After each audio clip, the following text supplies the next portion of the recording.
Olá, Patrícia, boa tarde, tudo bem? Oi, Cleverton, tudo bem com você? Tudo beleza.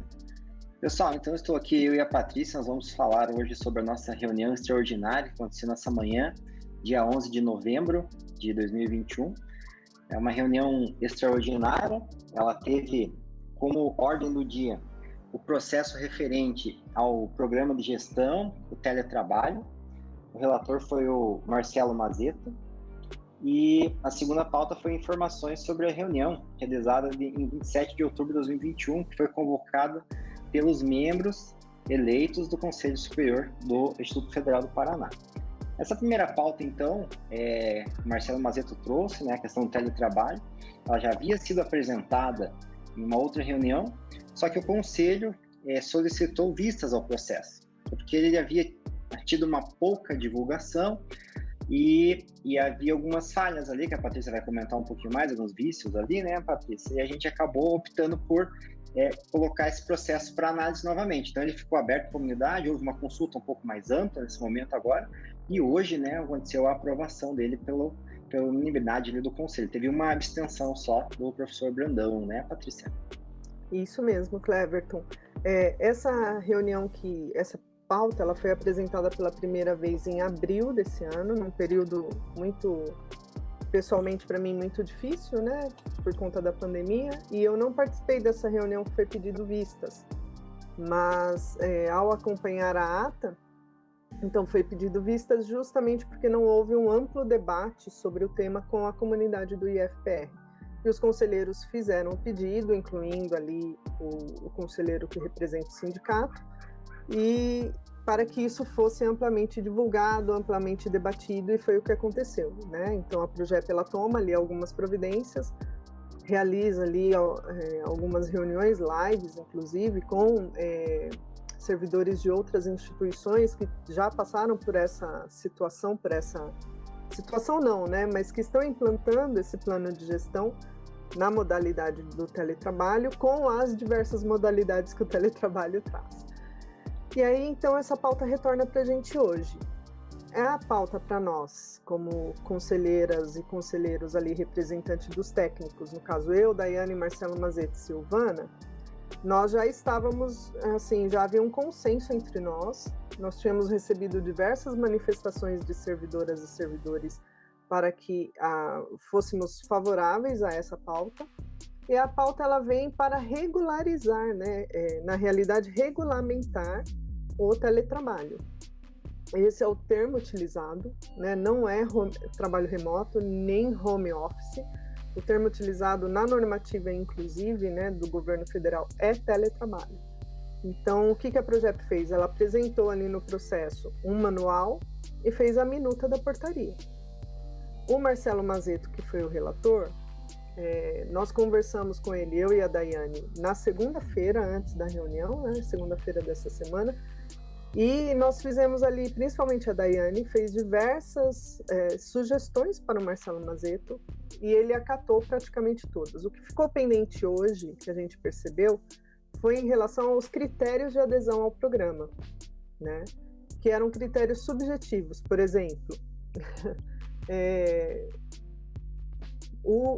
a servidora ou servidor precisa ter uma boa capacidade organizativa, né?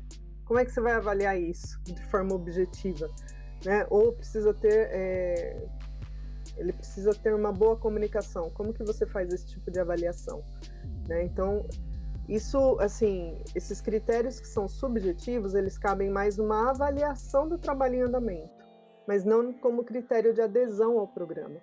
E foi isso que nós pedimos para que fossem retirados, né? Tivemos um amplo debate, inclusive a Karina, que é a pró-reitora de gestão de pessoas, estava participando, a Ana, que é presidente da comissão, que elaborou tanto a minuta quanto o manual de boas práticas, ela também fez parte ali da reunião como convidada, as duas como convidadas, nós pudemos, assim, foi possível debater com elas essas questões. E aí eu fiz uma sugestão de que o manual fosse ampliado, porque ele está um manual muito voltado para a questão da ergonomia, né? Mas ele não vem com boas práticas em comunicação e boas práticas em tecnologia e informação. Então, o que é necessário colocar e envolver as áreas competentes para isso também, né, Cleverton? E aí, com isso, majoritariamente o Consulp foi favorável à aprovação da minuta. E lembrar também, Patrícia, que nós, há um tempo atrás, em outro momento, nós fizemos uma proposta também de teletrabalho, né? Nós tínhamos pensado aí numa forma de trabalhar de maneira conjunta, né? Nós já havíamos proposto isso numa fase anterior, eu até comentei hoje, relembrei, porque isso não tem como a gente escapar, né? Nós temos que nos adaptar à nova realidade e não cair a qualidade, né, do trabalho, porque a gente sabe que o trabalho só aumentou no período remoto, né? Mas foi legal, foi aprovado por unanimidade, uma abstenção, e daí a gente caminhou para a próxima pauta, né, que é a pauta relacionada, está na chamada da nossa convocação, está escrito no ponto 2, informações sobre a reunião realizada em 27 de outubro.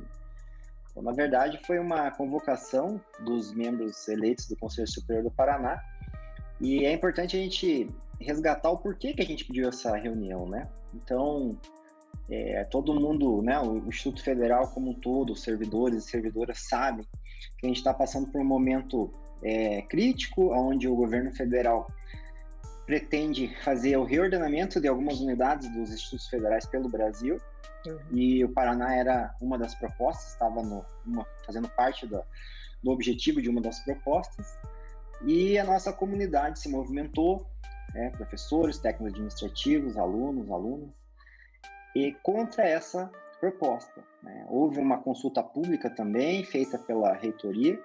Essa consulta pública teve a maioria, né, com peso de não, né, a maioria negando essa proposta. Depois ela foi novamente negada no Conselho dos Diretores, no CODIR. Por unanimidade. Pelas dirigentes, né? Unanimidade no Colégio de Dirigentes. E também no Conselho Superior, por unanimidade. Isso. E o que aconteceu depois, né? Chegou as informações a nós, e através de publicações na internet, em redes sociais de deputados e deputadas, que o Instituto Federal do Paraná havia concordado com o reordenamento. E que o nosso reitor foi nominado, né, o reitor, o professor Zanata, havia aberto mão da sua área de controle, foi essas palavras que o deputado utilizou, para que houvesse o reordenamento aqui no Paraná. Só que isso não é uma verdade. E nós ficamos, fomos provocados com essa notícia, sem saber o direito que estava acontecendo. Para nós, a vontade da comunidade tinha sido respeitada e aquilo tinha acabado, mas não foi isso que aconteceu. Aconteceu que houve essa conversa. E nós queríamos esse posicionamento da nossa autoridade, que é o dirigente máximo, que hoje é pelo professor Zanata, mas seria quem estivesse lá teria que dar para nós essa resposta. E não foi só uma conversa, né? Não foi só uma conversa. Foi algumas conversas, né? Não foi uma só.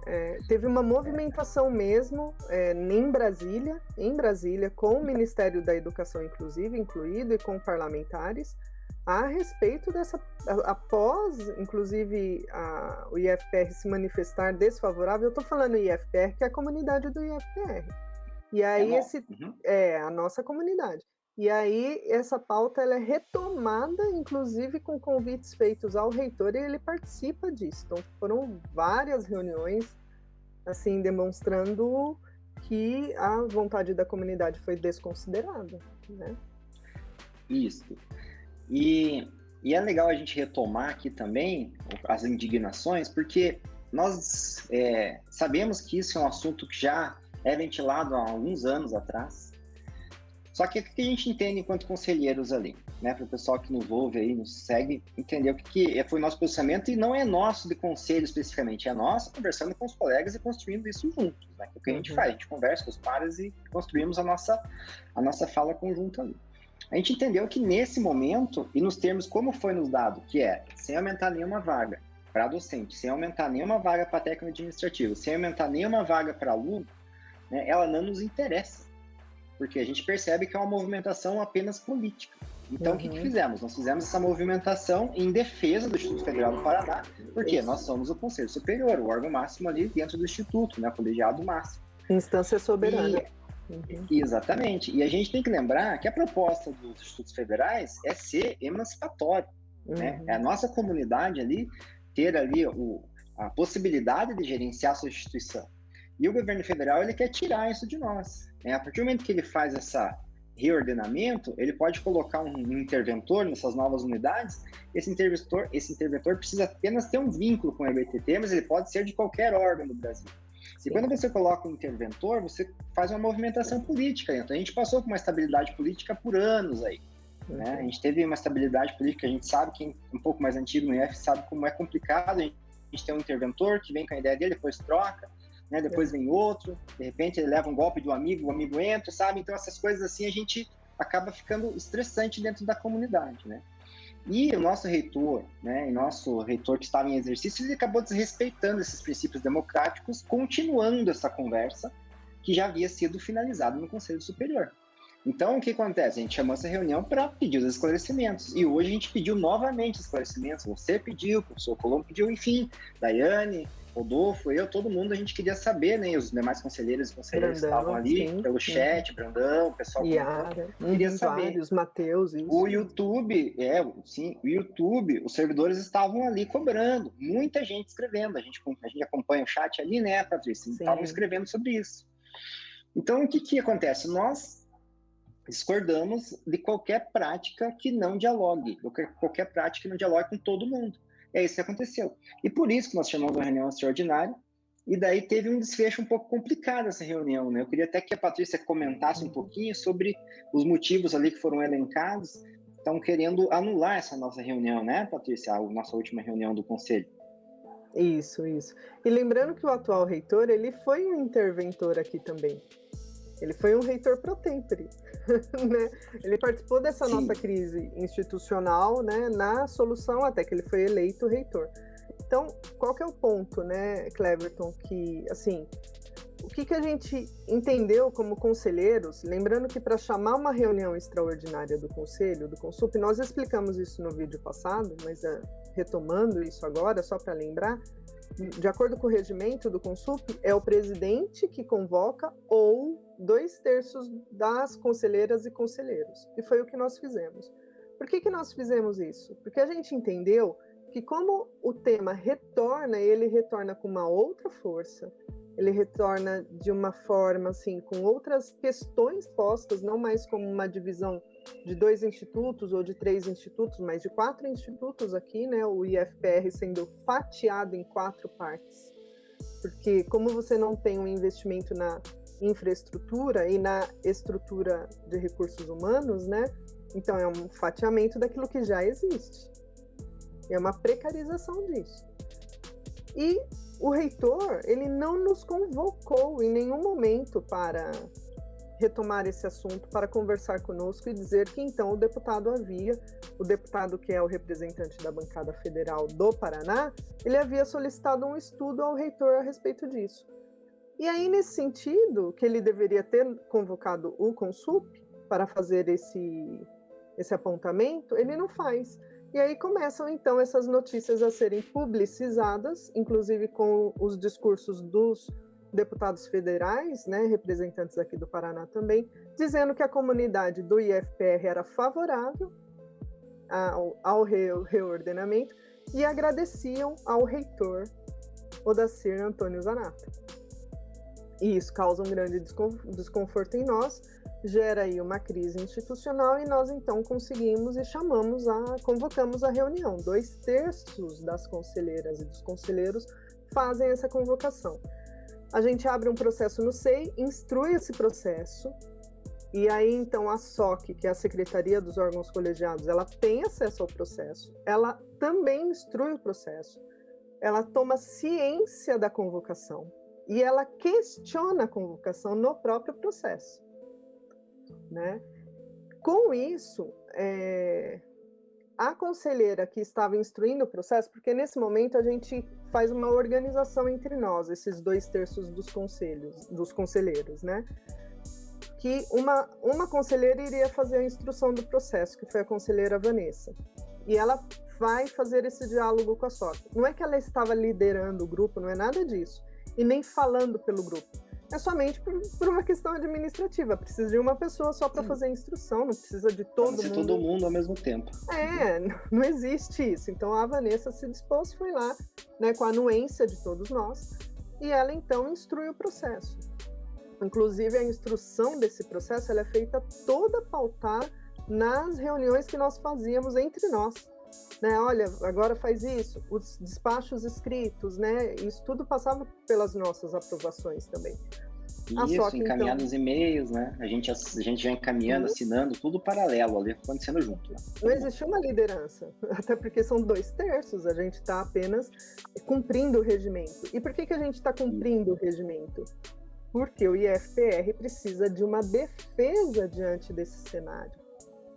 A instituição precisa de uma defesa. Uma vez que a gente vê que o reitor não faz essa defesa, ou fez e não nos fala, enfim, nós não queríamos esclarecimentos a respeito disso, então a gente convoca a reunião.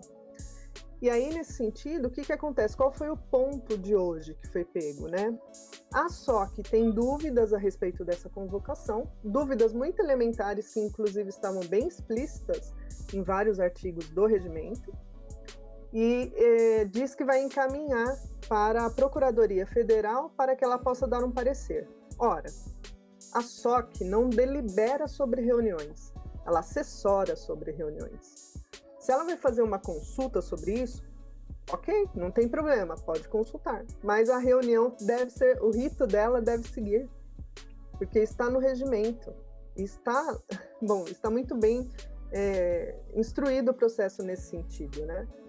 Ele é público, inclusive, o processo. E aí... A reunião sendo convocada, aí a SOC nos assessora, correto? Isso. A reunião convocada pelo presidente ou 2/3, né? Ou 2/3. E a SOC tem que assessorar... Porque hoje na reunião ali, eles comentaram que a SOC teria que... ela que teria que fazer o convite, né? No caso ali, convocar. Mas a convocação vem, como você bem disse, presidente e 2/3. E a gente teve essa discussão hoje ali, durante algum tempo, né? A SOC, ela não convoca. O que a SOC faz, ela faz a organização da reunião. Uma vez a reunião convocada, ela deve organizar para que a reunião ocorra. Ela deve dar o assessoramento necessário, o apoio necessário para que essa reunião seja realizada. Tanto que nessa reunião do dia 27, a SOC nem mesmo justifica porque ela não vai participar da reunião. Ela falta, sem justificativa. A gente falou isso no vídeo passado. O porquê, não sabemos. Hoje, inclusive, a SOC também não justificou o porquê, né?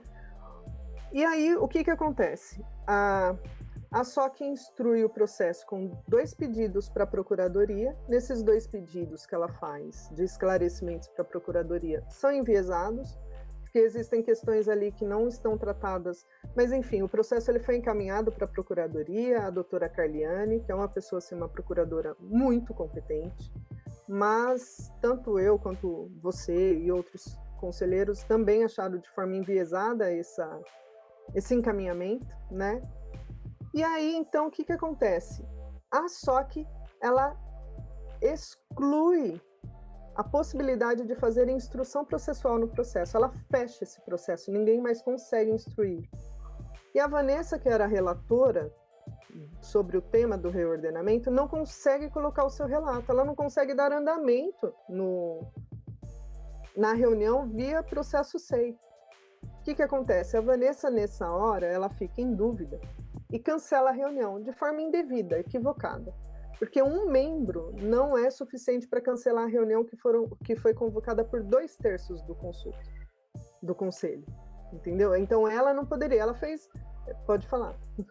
E nosso regimento também não prevê cancelamento, né? A gente tem que lembrar mais essa. Não existe cancelamento da reunião. Não existe cancelamento. Então, assim, ela fez isso de forma equivocada, ela reconhece, inclusive, que faz isso de forma equivocada. Eu vou lá e aí ela cancela o link da reunião. Aí eu vou, como conselheira, reativo um link, disponibilizo um link, porque a convocação foi feita, ela deve ser respeitada, gente. Ela foi feita no regimento, entendeu? E aí a SOC, diante do silêncio, dessa inércia da SOC, a gente vai tramitando tudo. Então eu vou e disponibilizo. Diante disso, a Procuradoria, ela emite um parecer dando poderes à SOC no parecer dela, dando não, mas assim, dizendo que a SOC era um membro do Consul. Então tem algumas interpretações que são muito estranhas ao regimento que parte da Procuradoria. Lembrando que a Procuradoria, Cleverton, é um órgão consultivo. A instância máxima, deliberativa e soberana do IFPR é o Consul. A gente sempre deve lembrar isso, né? Então, o que acontece? Hoje, o presidente da reunião, que é o reitor, ele se prende na discussão justamente de o link cancelado invalidou a reunião. E aí a gente fala, não é isso que se cancela uma reunião, e por sinal não há previsão de cancelamento da reunião no regimento. Então a gente começa a argumentar em relação a isso e argumentar sobre o papel da SOC, argumentar inclusive sobre o papel do próprio presidente e dos próprios conselheiros e falar, olha, nós estamos no limite do regimento, estamos fazendo tudo no rigor do regimento e o regimento é que não está sendo considerado quando vocês não querem validar essa reunião, ela tem que ser válida. Inclusive, coincidentemente, após a realização dessa reunião, nós tivemos o conselheiro Irineu Mário Colombo, que ocupa a cadeira de ex-reitor no conselho e que foi aposentado há pouco tempo. Coincidentemente, o e-mail dele, após a realização dessa reunião, o e-mail dele é suspenso, ele não tem mais acesso ao e-mail institucional e nem acesso ao SEI. Inclusive, a gente inicia a reunião de hoje, eu pedindo uma questão de ordem, justamente para pedir esclarecimentos a respeito disso. Porque ou é muita coincidência, porque ele que presidiu essa reunião como o membro mais velho que ocupa o cargo de magistério, né, de professor dentro do IFPR, que é o que está no regimento, inclusive, né? Então, na ausência do presidente e do seu substituto, ocupa a cadeira do presidente do Consup numa reunião extraordinária, aquele que está ocupando o cargo de magistério há mais tempo no IFPR, e aí nesse caso era o professor Colombo, ele estava na reunião. Lembrando que no dia 27, nessa reunião, eu estava, você estava, a Vanessa estava, estávamos todos ali, com mais de 2/3, inclusive, participando da reunião, né? Então a questão foi essa, e aí nós lembramos, né, Cleverton, que o debate em si ele não deveria se dar porque um link foi cancelado, isso é uma coisa muito ínfima, perto da importância do que nos levou a nos reunir, não é? Exatamente. Porque o link é como se a gente chegasse lá presencialmente e a sala tivesse ocupada, a gente precisava usar outra sala. A gente trocaria fisicamente de sala, né? Trocaria outra sala, uma sala de aula, onde fosse, dependendo do prédio, e trocaria de sala, né? Então cancelou aquela sala, que é uma sala virtual, né? Não foi cancelada da reunião, foi cancelado o link que seria o nosso espaço ali, para a gente trocar nossas ideias e fazer o debate. E um membro não responde por todos, né? Perfeito, exatamente. Um membro não responde por todos, a gente teria que estar todos em comum acordo, né? E daí nós ia estar descumprindo o regimento, porque a gente ia cancelar uma reunião que não pode. Já foi convocado, não existe cancelamento, né? Sim, pois é. É uma questão de lógica. Então, Patrícia, e daí a gente fez essa discussão hoje, a gente está firme aí na questão de defesa do Instituto e surgiu no final da reunião uma sugestão ali da professora Yara, que veio através de uma servidora que mandou para ela, de montar uma comissão para que a gente dialogasse aí com esses interessados aí de fora do Instituto e explicar para eles que o Instituto Federal do Paraná decidiu por não reordenamento. Então, essa foi uma dos encaminhamentos hoje e também a diligência, né, Patrícia? A questão do processo para validar a nossa reunião, porque ela está válida, está dentro do regimento, foi convocada por 2/3 dos conselheiros e conselheiras e não há nada aqui ser cancelado, né? Sim, aí foi aberta uma diligência, a relatora da diligência é a conselheira Daiane, né? E foi aberta essa comissão também, que tem vários representantes, nós, inclusive, estamos nessa comissão. A comissão é uma comissão de comunicação. É uma comissão criada para comunicar à comunidade externa, isso inclui políticos, inclui a mídia, de que a vontade do IFPR é desfavorável ao reordenamento. Isso deve ser publicizado, inclusive nós cobramos que o reitor fizesse isso. cobramos posicionamento público do reitor. Ele fez uma explanação ali que eu achei assim bem complicada, que ele dá detalhes de falas e posturas de políticos ali de Brasília que se colocam acima da comunidade do IFPR, tipo, no sentido assim, uma vez que eu sou representante eleito estadual e federal aqui do Paraná, não me importa o que a comunidade decidiu sobre o reordenamento, importa o que eu sou representante, eu quero reordenamento, acabou. Como se ele fosse a autoridade sobre um órgão como o IFPR. Então, assim, isso é grave, entendeu? Por isso que é necessário fazer a defesa da instituição. E é isso que, para a procuradora, uma vez que é encaminhado para ela uma documentação para que ela avalie também o mérito da reunião. Qual é o conteúdo dessa reunião? Por que essa reunião está sendo convocada? É para a defesa do IFPR, justamente, porque está havendo aí uma conduta de revelia em relação à vontade da comunidade. Por que a comunidade não está sendo convocada novamente a fazer essa discussão, uma vez que há fatos novos? Foi isso que eu questionei o reitor. Se há fatos novos sobre o mesmo tema, convoque o Conselho Superior. É o mínimo que a gente espera do reitor. E se ele não faz isso, nós convocaremos. A gente está lá para representar e precisamos saber o que está acontecendo, né, Patrícia? Isso. A gente bate nessa tecla, né, da questão do fortalecimento da nossa instituição, né, faz um tempo já, né, Patrícia? E não é o momento da gente ficar tendo esse tipo de discussão, porque isso sim enfraquece, porque a gente está tendo que jogar uma energia muito forte para falar sobre uma coisa que já foi vencida internamente na comunidade, sendo que a gente poderia trabalhar com outras coisas, né? A gente buscar recursos para outras coisas, tentar pegar e trazer esse recurso para dentro do Instituto para a gente conseguir validar os nossos cursos, né, os nossos laboratórios, fortalecer a questão da comunicação dos estudantes, né, a mídia para eles poderem utilizar. Enfim, tem tanta coisa que acontece, que está acontecendo, que a gente precisaria de energia para isso, mas a gente está tendo que gastar um tempo com o processo, lutando, processo sendo apagado, e-mail sendo, né, bloqueado, porque a gente está lutando pelo IFPR, porque não há outro lado. O nosso lado é o lado da instituição. A gente não está pessoalizando ninguém, a gente deixou claro isso hoje, porque às vezes parece, né, a forma como às vezes a gente fala e como chega para a comunidade, parece que a gente está sendo do contra, mas não é isso, a gente está defendendo os nossos interesses, porque a gente vai estar aqui e vamos, né, trabalhar por muitos anos juntos aqui na instituição. Temos que zelar por ela. E para finalizar, Cleverton, qual foi a postura do reitor diante de toda essa situação e os questionamentos que todos nós fizemos sobre qual é o posicionamento dele diante de todos esses fatos? Ele não se posicionou. Ele fez o histórico. Quando nós, então, o colocamos ali para que ele, então, dissesse: os parlamentares estão mentindo quando eles dizem que a comunidade, né, porque eles estão, assim, a comunidade não pediu pelo reordenamento. E agradece ao reitor. Aí ele falou: não, esses parlamentares, eles falam por si. Tá, mas e qual é a sua posição? Qual é o seu posicionamento sobre esses novos fatos? Eu apresentei o estudo solicitado. Tá, mas qual o seu posicionamento? Ele não se posicionou. Isso é importante deixar bem claro, tá, gente?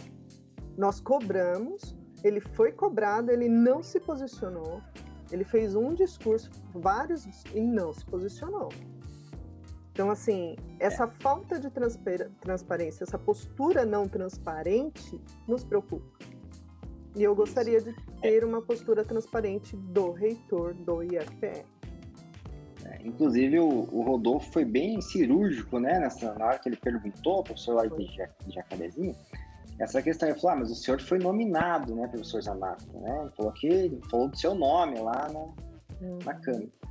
E ele falou que não, que ele não tem controle sobre o que o deputado fala. Então, ele deixou entender que ele não disse isso para o deputado, né? Não ficou claro para nós, como você mesmo está dizendo, né? Ele não se posicionou, mas a resposta dele foi essa, né? O deputado falou por ele. Então, a gente ficou aí sem saber exatamente o que aconteceu. Não, ele não se posiciona, e aí, enquanto isso, a Gazeta do Povo está publicando artigo dizendo que o IFPR vai passar por um reordenamento. Exatamente. Você Como levou assim? Isso hoje, né? Colocou o link para nós lá. Acho que é bom a gente deixar esse link também aí com a nossa descrição desse vídeo aqui no YouTube para o pessoal ler essa matéria, já que a gente comentou dela, bem lembrado. Essa matéria é da Gazeta do Povo. Eu vou deixar até o link aqui depois, porque ela é muito interessante, assim, vocês vão, enquanto eu estou falando aqui, vocês vão ver o link aparecendo, vai ter uma mágica na nossa edição que vai acontecer isso, e que assim, quando essas notícias saem, são publicizadas, a instituição ela não pode se furtar em se posicionar, ainda mais porque ela não se furtou. A instituição não é o reitor. O IFPR não é uma única pessoa chamada reitor, o cargo. O IFPR não é isso.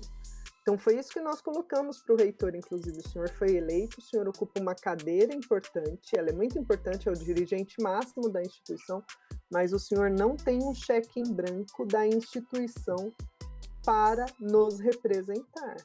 Essa representação, ela tem limites e ela também tem regras, ela tem seus deveres a serem cumpridos. E nós, como conselheiras e conselheiros, estamos aqui perante o regimento deste conselho, dizendo quais são as regras para que isso aconteça.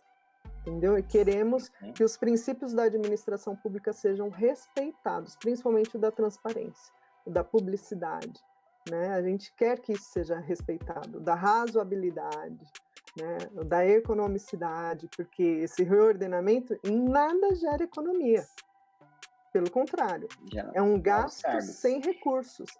Só novos cargos. Né? É isso, Cleverton. É isso, Patrícia. Eu acho que está clara aí a mensagem para nossos colegas, para nossas colegas. Continuamos na defesa do nosso instituto, defesa e fortalecimento do nosso instituto, né? Nosso instituto, de todos nós. Beleza, Patrícia? Então, um abraço para você. Um abraço. E até a próxima. Estamos aí. Tchau, tchau. Até, pessoal. Tchau, tchau. Tchau.